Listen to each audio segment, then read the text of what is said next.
The Constitution of Kenya 2010 provides freedom of religion in public and private sphere. In Kenya, the question has been, what is the nexus between religion and the law at a time where Kenyans have been decrying issues of exploitation when it comes to religion, which begs the question, is it an issue of lack of laws or is it an issue of lack of awareness? In Kenya, religion plays a huge role, the 2022 general election being a great indicator that indeed Kenyans are controlled by the state. 85.5% of Kenyans are Christians, while 10.91% of Kenyans are Islam, with the rest of the percentage being spread out in other religions, which include Buddhism and Africa traditional. Tonight, we're looking into the issue of religion and the law. What is the nexus between the two, and what does the Constitution say concerning religion?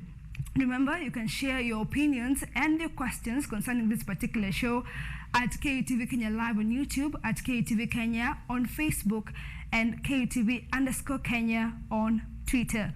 My name is IRENE MWANGI, but before we break into this particular topic, let me first allow my guest to introduce himself. Thank you so much, Irene. My name is Mashara Waithaka. I'm a great enthusiast about issues to do with constitutional law. All right. Actually, that is one of my greatest strengths, if I might say. And the reason why I got my attention on that sphere of law, in as much as I'm a lawyer, I have to practice in all various areas, is because there is a sphere of law that helps us interact and engage as people and people in a nation. We are all Kenyans, we are all people interacting in this whole world as Kenyans and as individual citizens.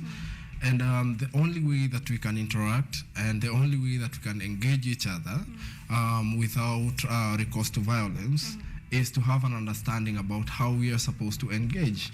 And that is why I was really interested in this topic about religion, because this is one of the areas that are actually very crucial in interaction of any society. Yes. The world is actually divided into two regions, into two spheres. One, the religious sphere, and the newly modern anti-religious sphere, which we are going to discuss. Yeah. But how do these two spheres engage each other? Remember, during let's say the 16th and 17th century, we had the modern world. That is when we had the new modernist world, which started engaging. And one of the issues that had started, we had Catholicism having to engage with Islam and all these other religions. So we had so many wars that were coming up. And that is when we started having an understanding about why, how dangerous this actually is, and why we should sit down as philosophers, as lawyers, and as scholars to try and find a way about how we can put all this together without all this violence and people fighting and trying to get territory. Because anyway, a human being is always a political being, and they always want to have control over everything. Yeah. And so how can we find a middle ground in which everyone can be able to engage? And I hope that is going to be the part of this discussion. Yeah, it is indeed part of the discussion, of course, looking into those particular spheres and how far we have come. Yes. But of course, contextualizing it in terms of, Kenya as a state and looking into our constitution. Yes. Now, Kenya, as I had said earlier, is quite a religious state, with the main religion being Christianity and Islamic. But now, what does the Constitution say? Because there have been sentiments that the Constitution provides that Kenya is a secular state. What does it mean for Kenya to be a secular state with the issue of freedom of religion and having two major religions here in the country? I think when we start from the spirit of the Constitution, which we can gather from our preamble, the preamble of the Constitution, which I do not really like reading into so much, but I would really like, there is this word that is used so many times on the preamble, respect for the individual in this country. In the preamble of this Constitution, we have the respect for God, and we declare that it is a nation that has a respect. And even when we look at our national anthem, we look at God. But there is something very essential in our preamble that is the basis of the Constitution of this country, respect for the individual. And when we realize that that is the most basic and the most fundamental way about bringing the people together, about realizing that we are dealing with individuals all over, and each and every person in this nation is an individual in their person, and it's each and every individual is allowed in this country to believe in something. Whether they believe in Christianity, whether they believe in Allah, whether they believe that there is no God or whatever. Buddhist. It is the individual. That is the basis of the creation of this nation. That is a nation of people. Our recent census gave us about 45 million people and above. I believe that we are high above that. These are 45 million Kenyans who have to interact together. And each and every individual has their own belief systems, they have their own way of thinking, they have their own way of interacting, and that is the essence of this nation. And the only way to create a thread that is going to ensure that this nation continues to be peaceful is to understand that these people have to be allowed to interact on their own levels of understanding. So that is my belief. So when we start the conversation about whether this country is a secular state or a religious state, we should first start with the understanding that there is a nation of individuals. And there is a belief that, that this nation is highly Christian. But if you did your history right well, and I believe most of the Kenyans have, if you have an understanding, is that something like Christianity was brought in this country around in the 1890s. 1896. So before that, there was no Christianity in this country. The people were still interacting, they were still engaging. So the missionaries came into this country, they brought Christianity, and way before that, in the 1500s, we had the Muslims come and the Arabs who came to the coastal regions and all that. These are not essentially things that were Kenyan in nature. They were not East African in nature. They were not African. They were imposed on us. These are things that we came to learn. And since we came to learn, and some people came and took them as their way of engaging with themselves and engaging the society. They formed churches, they formed mosques, they became Muslims and all that. But still, we were still Africans. Basically, we were still Africans. We were still the same people.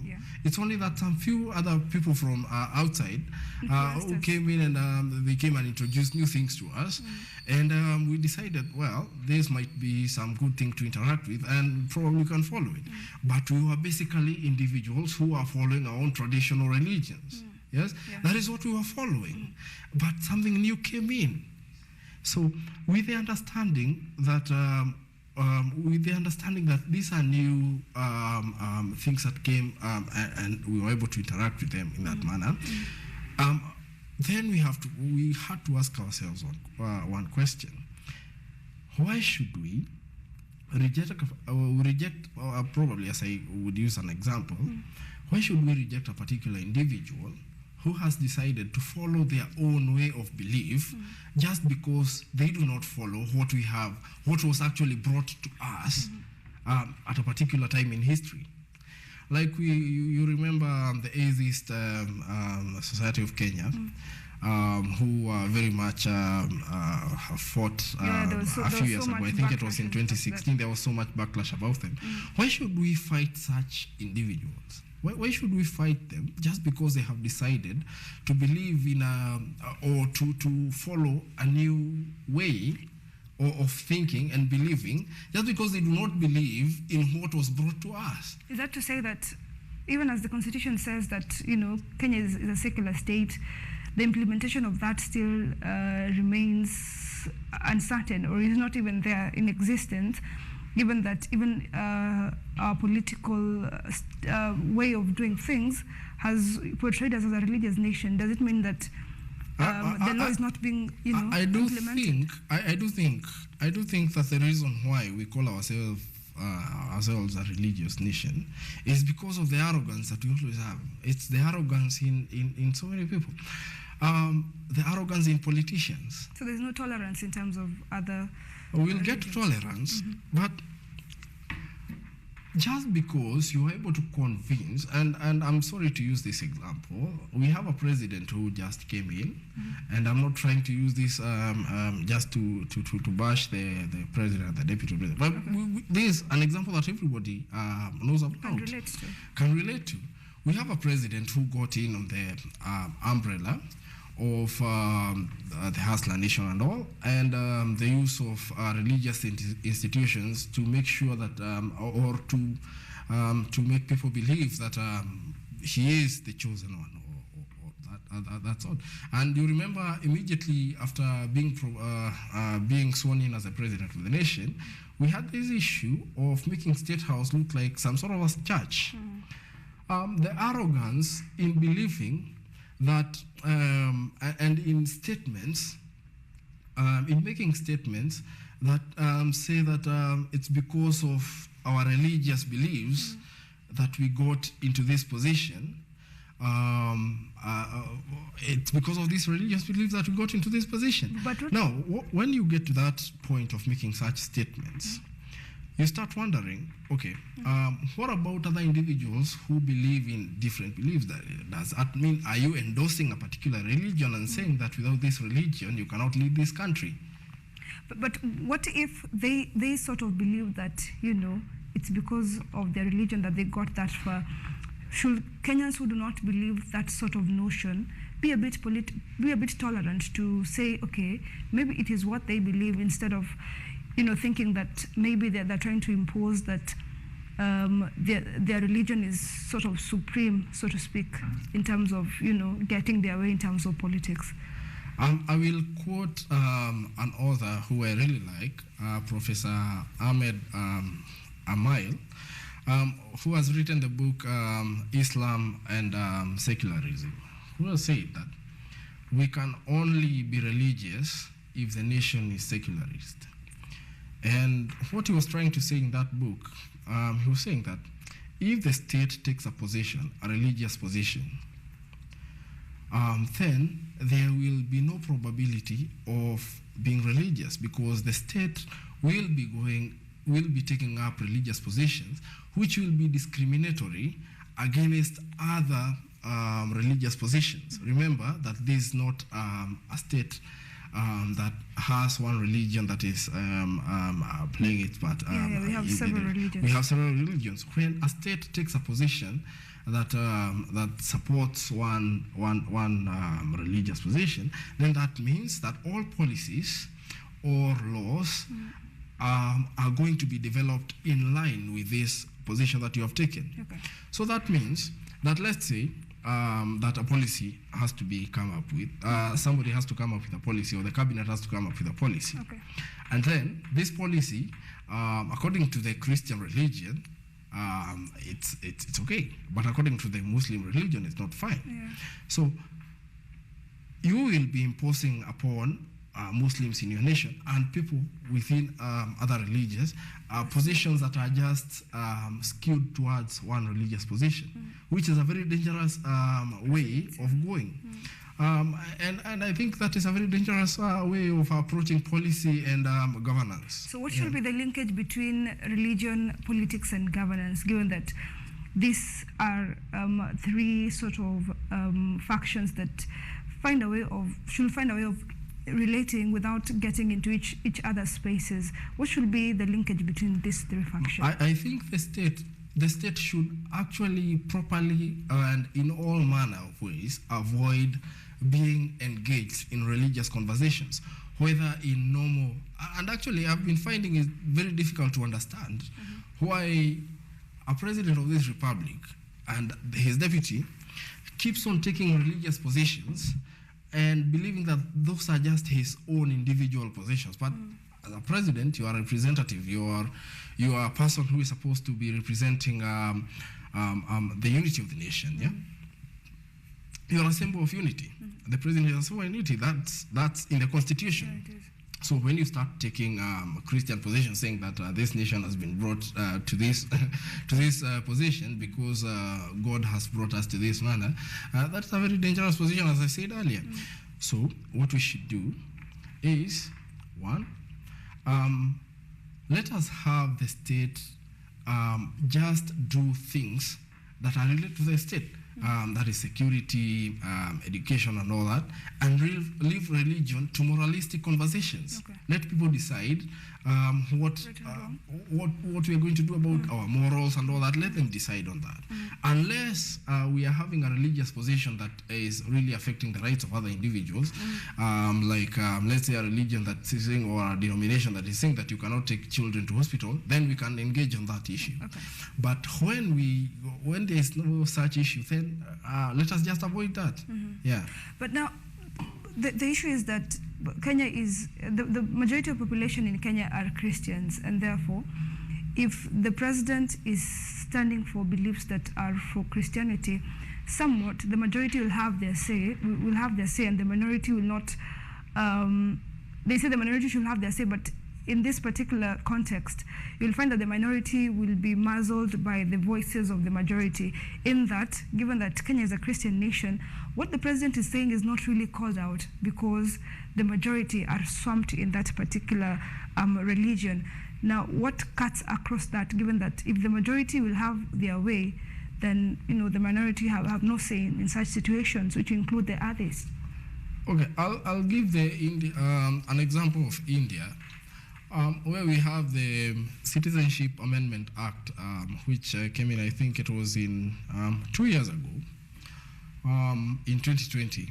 The Citizenship Amendment Act, we had, in India, we had the registration of citizens. And then we had a Citizenship Amendment Act, which said that the nation of India was going to be giving preference to refugees and or people who had been persecuted in the nations of Bangladesh, Pakistan, and the neighboring nations of Indian origin. Remember, they were giving preference to individuals. They were going to be giving citizenship to individuals from those nations who are neighboring, but of Indian origin, of Indian descent. Now, what happened is, you know that Modi, the current president, if I may say, of India, is an individual who has always been elected by a very majoritarian Indian nation. But there has been a surge of Muslims who have been coming as refugees from Pakistan due to the Pakistani-Israeli war and all that. So there have been a surge of Muslims who have been coming in, and they have been threatening the Indian government by means of increasing their levels in parliament and in government. So what they did was that now they say that this Citizenship Act, they are going to increase the number of people who are going to come into the country. They are going to give them citizenship, and India, but specifically.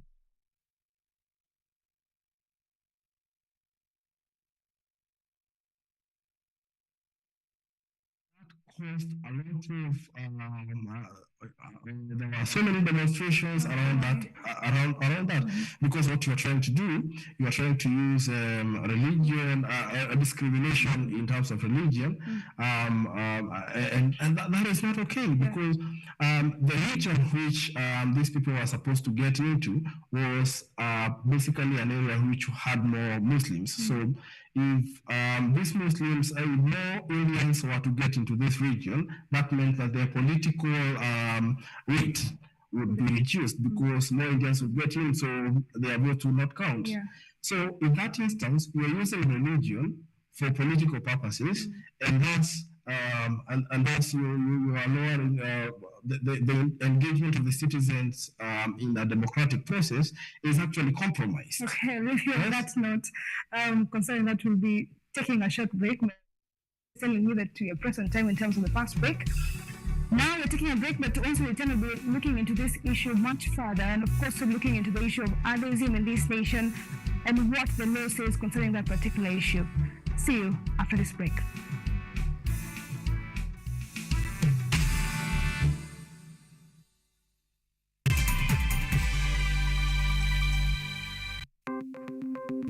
Maelfu na maelfu ya wahamiaji wakiwa na watoto kutoka nchi za Amerika ya Kati wanaendelea kuwasili kwenye mpaka kati ya Marekani na Mexico. But folks, I'm going. Thank you very, very much. I appreciate it. Thank you. Ni habari kutoka pembe zote duniani.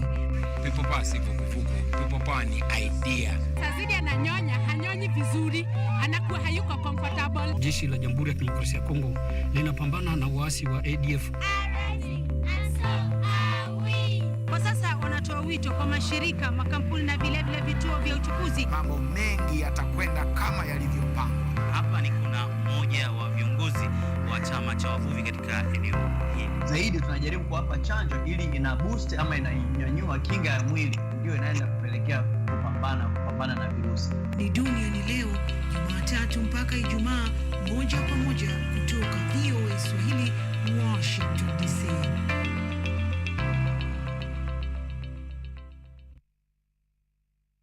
Lola is an app that gives you a chance to watch videos, listen to audios, and read articles wherever you are for free.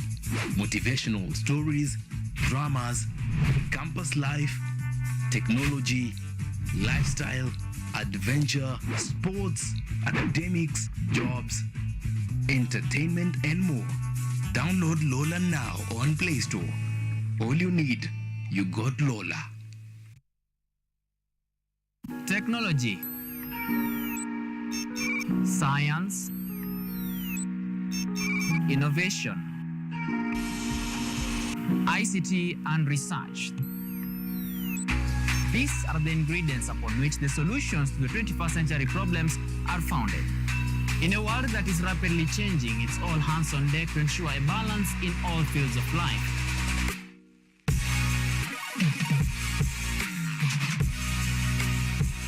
Women, young and old, are also in the front line, breaking the glass ceiling, becoming thought leaders in the larger tech space. Not forgetting other societies marginalized. And when the tech Avengers come together, we inch closer to a much safer, efficient, and sustainable world. What we view as a norm in today's advanced world was just an idea, and for nostalgic reasons, we trace back to the iconic days to bring you the retro tech. On Tech Innovation Show, we encapsulate all the pillars of the fourth industrial revolution, decoded in a language, all for one for all. Make a date with me, Samson Jura, every Monday at 8:30 as we push the mantra, keep learning something new each and every day. Only on KUTV, a new experience.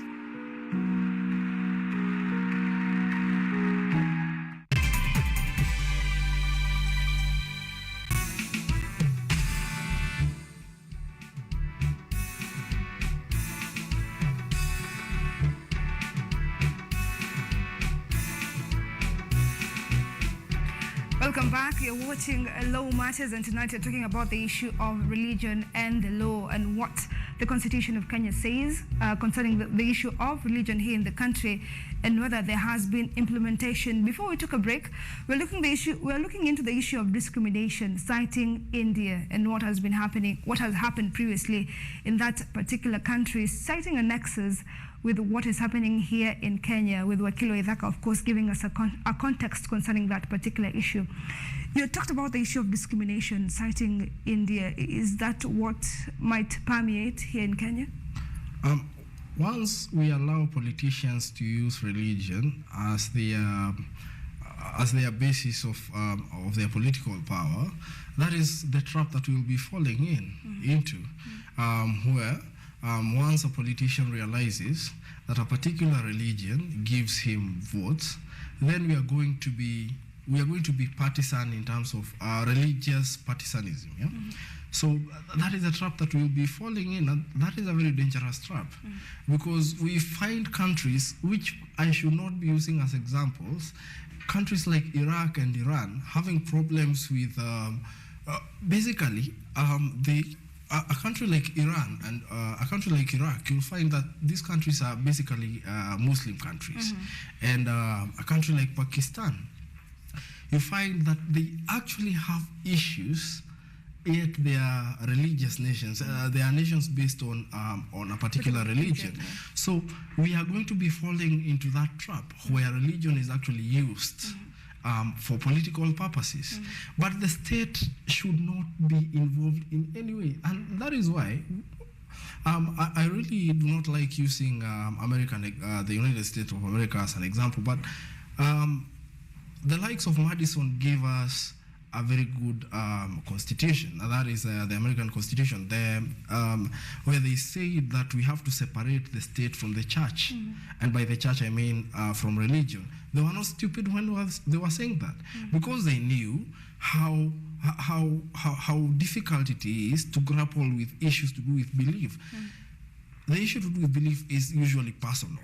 So when an individual is able to use these personal beliefs of various individuals and manipulate them, they are going to take control and they're going to take up power, and they can easily discriminate against other individuals without just blatantly, without anyone asking questions. All right. Now, you see, like, you see, like, some of these religious beliefs are very dangerous, because you find that God, the word God, God is a final arbiter, and God is somebody who you cannot see, you cannot hear. It's just in your belief. So when an individual stands on a podium and says that God has told me that we should do this and this and that, if he is able to convince people that this individual who we call God has told us that we can kill all these individuals, then all these people are going to follow it.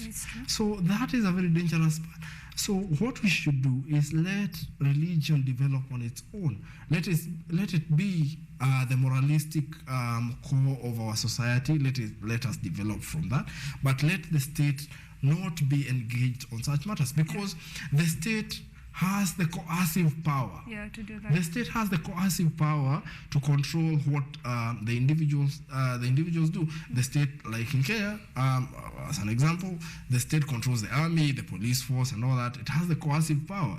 So imagine an individual who is controlled by religious beliefs, who decides to use the military, a military that all the taxpayers in this country pay for, to discriminate or to fight a certain portion of these Kenyans. So you're using this coercive power led by religious beliefs to fight against a very small grouping of people. So you see how dangerous it becomes. It set a bad precedent, of course. Really? And it creates a situation whereby there is no freedom per se. They have to be aligned to a particular religion, given the majority of what the state stands for. Now, which brings the question of the issue of atheist. We had that particular protracted battles between Christianity, of course, Christian bodies who had raised issue concerning the society being given a certificate by the Registrar of Societies, which now begs the question that if Kenya is indeed a secular state, why did we foresee those particular drama in the corridors of justice by a Christian institution that even pushed, the Attorney General at the time to sort of, come into that particular legal battle? Now that is where we come to the concept known as religious toleralism, which was developed mostly when the Anglican Church was trying to penetrate the Americas. When they were a colony. Sorry. Okay. Now, we had the Anglican Church, we had the Catholic Church, and we had a debate between, we had a variety of debate of whether the Anglican Church would be tolerant about about the Catholic Church, and this is a debate that has grown. It's a very broad debate. It's about a debate about toleration, because how can we live as a society when we cannot tolerate individuals whose beliefs are different from those beliefs which we hold? Yeah, we hold this belief that we believe in Jesus Christ as the Savior and all that. Yeah, another person who is a Jew believes that Jesus Christ did not die on the cross. So do we fight that individual? We have this Avis who says that I do not believe in God at all. Yeah. I do not believe that He exists. So why don't we, how do we tolerate this person? How do we live in a world where all these individuals engage?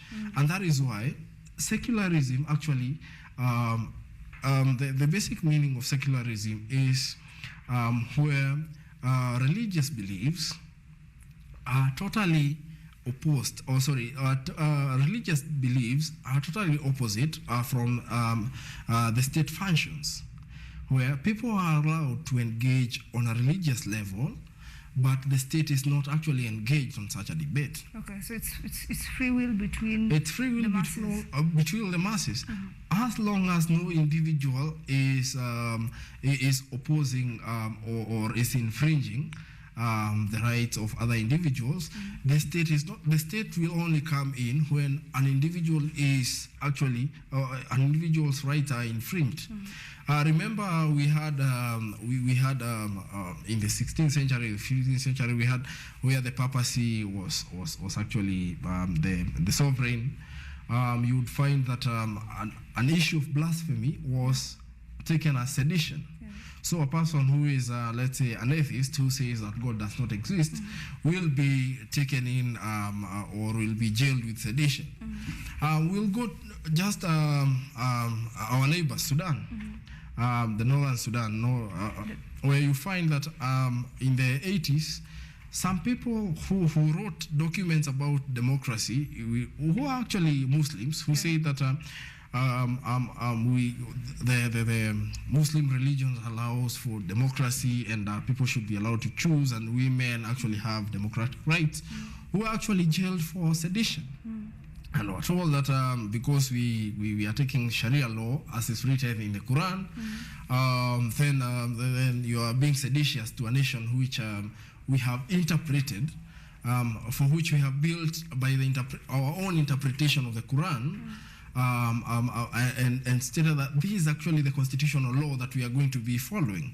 So now you're being seditious by saying that we can be democratic, that women have rights, and what we have adopted is different. And then you're sentenced for and you're supposed to be hanged, and people are killed for that, and which we should try to avoid at all instances, and try to realize that what we are supposed to be building is a state which is totally independent from religious beliefs, that whatever move that we make, whatever law that we make, it is totally independent of whatever religious, because tomorrow I can wake up and decide that this table right here has some divinity and this is my God. And from tomorrow, because I'm able to talk to 2 or 3 people try to follow me and all that, and I can use that influence to try and control every other person. Should that be allowed? It should only be allowed in the instances where there is no way that I'm using the influence that I have to try and discriminate against other people. All right, so is there any penal code that we have in the country concerning the issue of blasphemy? Because we have seen situations whereby, due to lack of tolerance between one religion and the other, you find a Christian who has aggrieved a Muslim on the basis of their religion, the quick actions that are taken is to maybe injure the person, and in some cases they have had cases of people being stoned. extreme cases in other countries, not only in Kenya. So here in Kenya, is there a penal code in terms of the issue of blasphemy, given that we are largely a secular state as per the constitution? Actually, we have done well in terms of our laws. I do not think if I stand right here and start saying that Muslims are bad people, Christians are bad people, Buddhists are bad people, that anyone will touch me. But no, that is only in the realm of assault and all that. I do not think we're that level. But you will find in other nations, and that is why I do not want, and I would really recommend and request that any state officer or any person who is elected into power in this country should avoid statements that are religious, are based in terms of religion, because what you're trying to tell people is, because we won, and we are the government which is running this country, then everything that we do, as long as it's backed by our religious beliefs, then it's good. And that is very wrong. So we'll be taken to a place where when a person says, remember, I'll give a very good example, and theologians will really agree with me. Something like believe in the Trinity, that was a religious doctrine. Believe in Jesus Christ, that was a religious doctrine. It was a decision. And has been followed by so if a person comes up with a doctrine and other people do not believe in it, just because you are in power, that will mean that I have the ability to use the power that we have, the political power that we have, the coercive power that we have, to do what? To fight other people, or to force other people to do what I believe should be done. And that is the danger in it all. So it is very bad. Some people might decree that other presidents have not been making statements in terms of religion, but they were not stupid when they were doing that. They were doing that because they knew how sensitive matters of religion are. Yeah, and where the danger lies when there is the danger lies because actually you will find the amount of following that religious movements have is actually phenomenal. It's huge. But that following is power in itself. And when we allow it to run, then how does the state run?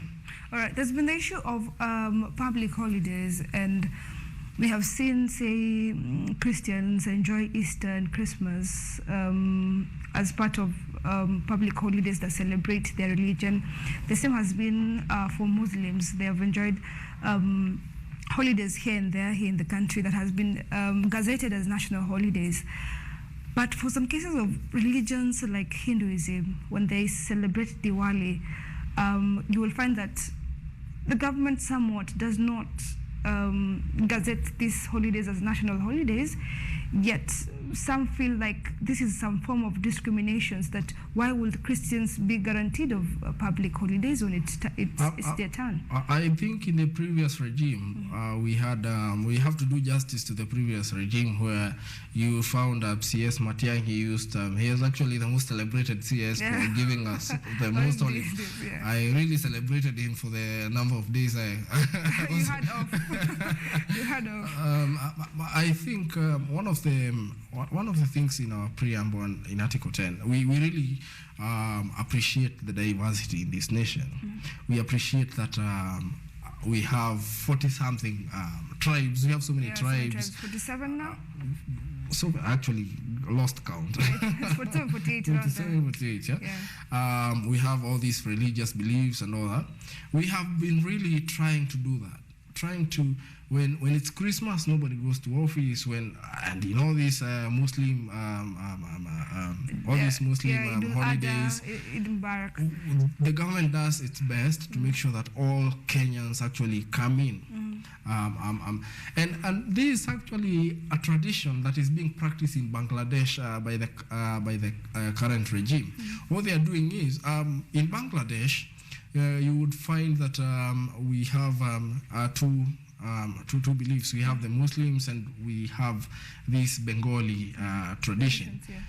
So what you find the government doing, because we had those religious wars, because Bengalis are actually sort of Hindus or something, but what you find the government did is trying to bring these Bengali individuals into the Muslim holidays and trying to bring them together. Yes. Yeah.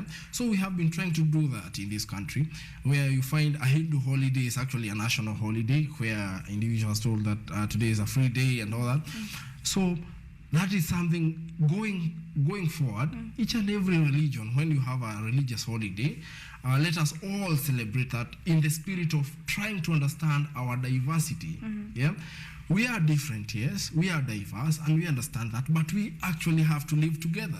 But others are saying that, you know, there shouldn't be public holidays for all religions so that there can be harmony.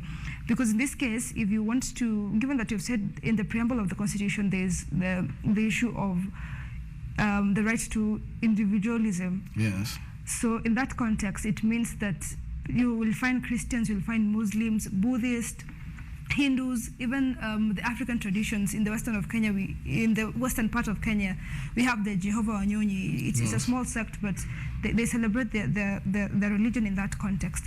And therefore, what they argue is that they should not be public holidays, so that we can be on the same pedestal, all of us, given that we have a lot of religions here in the country. I think the best way forward is not to renege on some of those holidays that we already have. It's to actually appreciate, and I go back to the word diversity.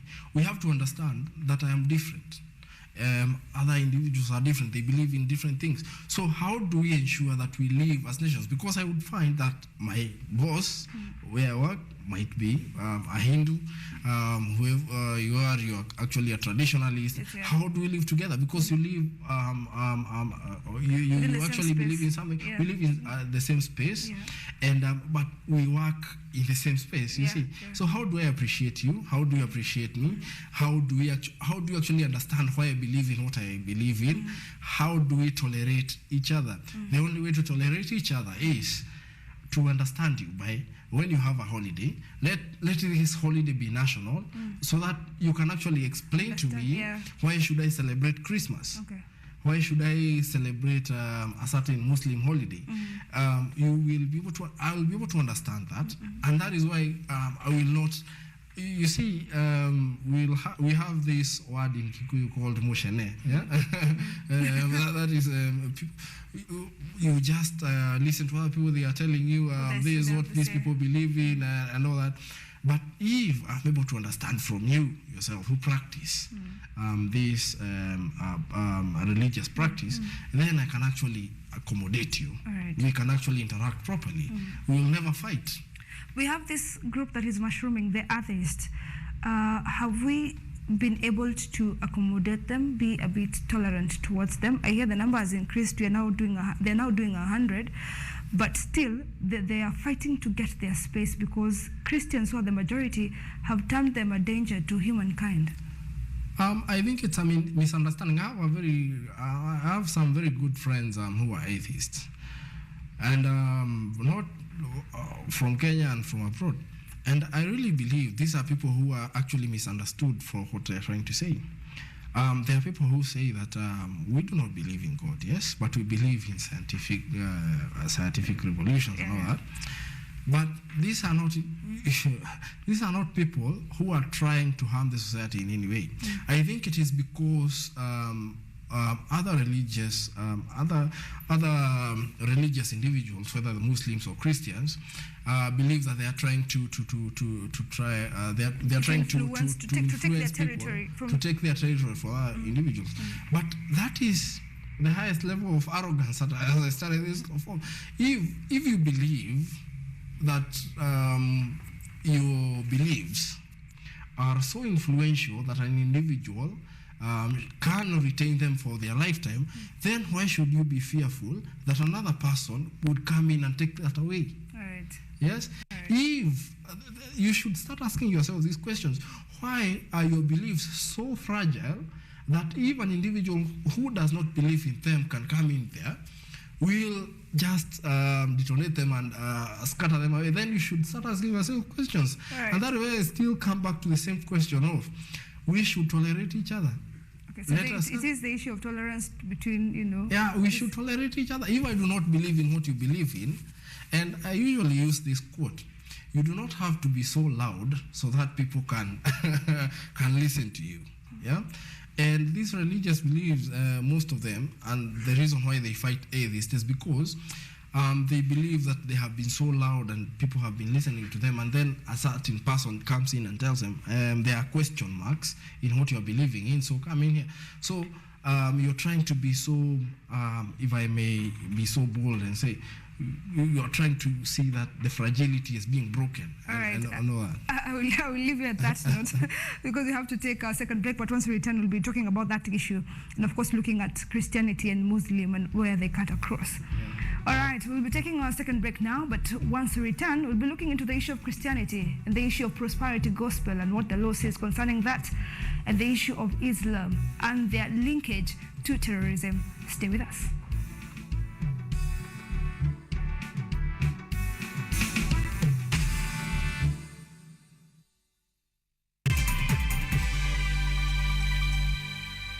Unemployment has hit you hard. Your salary is meager. You decide to venture into business, but you're struggling to thrive in it. You would want to reap a big tip on how not to run into losses. Forget the preachy business vlogs, the hyperbolic motivational speeches, and all the roads down desperation. Hope has come with model stories from small successful entrepreneurs.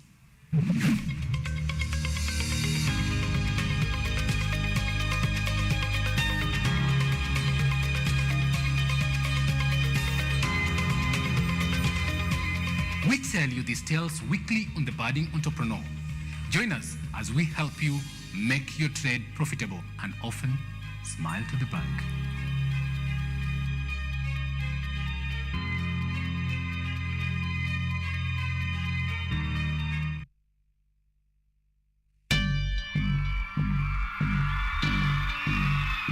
I'm a freshman in Kenyatta University. This is all what I've heard about campus. Campus is full of freedom. Ni cumulative. Mchezo hiyo ili poka gani kwani?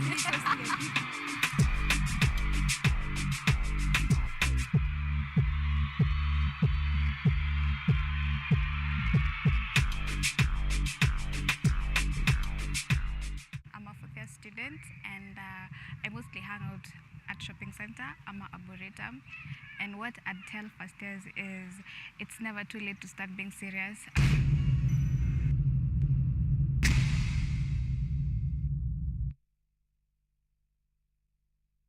Kenyatta University will hold its 52nd graduation ceremony on Friday, 16th December 2022 at the main campus along the Thika Superhighway. KUTV will provide live coverage of the graduation ceremony from 8 a.m. The graduation ceremony will also be streamed live on KUTV and KU website, Lola app, and all KU social media platforms. For more information, please contact the Office of the Registrar Academic on 020-870-3092 or 0786335111 or visit the KU website at www.ku.ac.ke. Kenyatta University, transforming higher education, enhancing lives.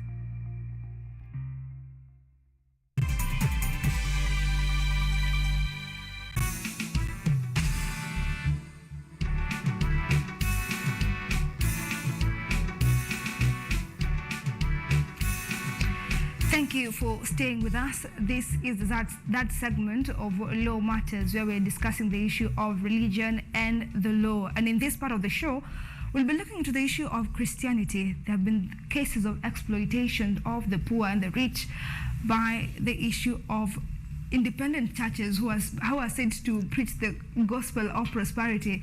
But in Islam, we're talking about the issue of radicalism with youth joining terror groups. Now, Wakili Waithaka, looking into the issue of religion in terms of Christianity and Muslims, because they hold the majority and therefore they influence a lot in their spaces. There's been the issue of religious indoctrination, whereby some have complained that maybe religion should not be part of the curriculum, that it should be something that should be taught at homes and not really in our education system. From where you sit, do you think that maybe in the context of the Constitution of freedom of religion, maybe religious indoctrination should not be there in schools? I think going by the American way, what the Americans have been doing, and which has been a very political issue, you find some school districts have actually taken the view that schools should not have, they should not sing hymns. You'll find them saying that Catholic kids should not wear rosaries, Muslim kids should not have all that. But the view that I take is, let us allow kids to learn. Let us allow children to learn. Let us allow children to learn what the whole society provides. Let them learn Christianity, let them learn Islam, let them learn traditional African, let them learn all that. Let them and be then exposed to all. Let them be exposed to all that. Because religion, actually, and I hope that this conversation has not been misconstrued by me saying that religion is bad. But religion, because the state cannot do everything. All the state can do is probably offer security, build just roads like and all conducive. that. But morals are built by religion. They are built by our traditions, our culture, and all that. So let all our children be exposed to all these cultures. Let us not go the American way. Let us expose our children to all this. And when they reach the age where they are able to choose which direction they want to go to, then they can choose. Let us go towards that direction. Let us have our kids learn. Let us have everybody understand. Because it is so unfortunate that as I was in primary school, the only way that I could interact with the Muslim religion, the Islam religion, was in a paper, in a KCP paper which had an IRE section. Yeah, and it was very fascinating to look at that paper and look at some words that, but it would have been interesting if I would have been brought up having knowledge of what the Quran says, or what the Hindu people do, what the African tradition or religions does, and all that. It would have been very interesting. It is also very much interesting if an Islam is able to learn what the Christians are doing. And then we can have this diverse population which understands why does this individual do this, and then we can actually grow as a society, which is actually not very much pushed by dogma that does not make sense, but a nation that is pushed by individuals who make choices, deliberate choices that have been made deliberately and by individuals who have learned about a certain choice and what the consequences of that choice are. And that is why we will not have these issues of having fear that a Muslim will do this or a Christian will do that. So let us not take that American model. Let us have our own institutional model where everybody learns whatever is available to be learned. Now, we have the issue of what has been happening in the country, and it has been something that has been the talk of town, but there isn't really much to talk about it when you look into the law. The issue of exploitation of Kenyans through what has been said as the prosperity gospel, with Kenyans saying there's no law to catch these perpetrators, and the thin line between what is a crime when it comes to that particular issue, and also the issue of Kenyans complaining about noisy churches. You can find that within one locality, there are 5 churches. Kenyans have complained about bars within Nairobi City, but there haven't been much talk when it comes to religious church, so to speak. Now, there's the issue about noise, and I'm very happy with my governor, Honorable Sakaja, although there is a debate about that, about noise pollution. You see, this issue to do with noise, it's actually an issue to do with decorum. Okay. Basically, it's an issue to do with decorum. There is no way that I would be let's say a young mother or a mother who has a 2-year-old kid or something, would be living in an estate where at 2 a.m. in the morning on a Monday evening, yeah, or at 2 a.m. or at 12, that you'll be hearing all these noises. You're having a disco, people dancing and everything, all this noise about music. And then the following day, you're told or somebody informs you that the church that is actually next to you, yesterday you had a problem to do with the bus. People were dancing all night and all that. Tomorrow you are told there is a kesha in this church that is around just next to just next to the place that you are living. There is a kesha that lasts the whole week, and the noise. You see, some things are just very funny. You find that this church has around 10 people or 15 people, yeah? But the loudspeakers are placed on those doors. They can address a whole stadium. And it's like you're preaching to everybody who is within the locality. Who is within the locality. That is lack of decorum. That is not preaching. So that is like, even when Jesus Christ was had given was it 5,000 people who fed 5,000? It was two fish. 3 I believe those were so many people, so he had to use loudspeakers and all that. But when you have 5 people in a church, and then you have put speakers, and it seems like you're preaching to to the whole estate without even asking yourselves, what are these people doing during the day? These are people who are going to work during the day. These are people who have to sleep. They have to get their 8 hours of sleep. They have children who have to go to school. They have they have all this business that they have to do. You find for mosques, at 4 a.m. in the morning, you are woken up. Even sometimes you do not even have to set the alarm because you know somebody is going to put up some. And the problem is that these institutions seem to be untouchable. Yeah? They seem to be untouchable. Because even when I talk about this, I know I'll be reprimanded by individuals on social media and everything, but I'll have to stand by my truth. There is no way that you can use this free hand that you have just because so many people believe in that religion that you are in. All right. Yeah? So, Wakili, as we finalize, what can you say? Are there enough safeguards for these two religions? Yes, we have NEMA, we have these county governments, which issue licenses to these institutions, and we have a way of giving these licenses, conditional licenses, and telling them that you cannot have a church in a residential area, and if you want to have a church around this residential area, then the noise levels should not exceed particular decimals, because we have to appreciate that this is a nation that has 45 million people who have, and as I started this talk, we said that in our preamble, the Constitution respects the individual. We have 45 million individuals.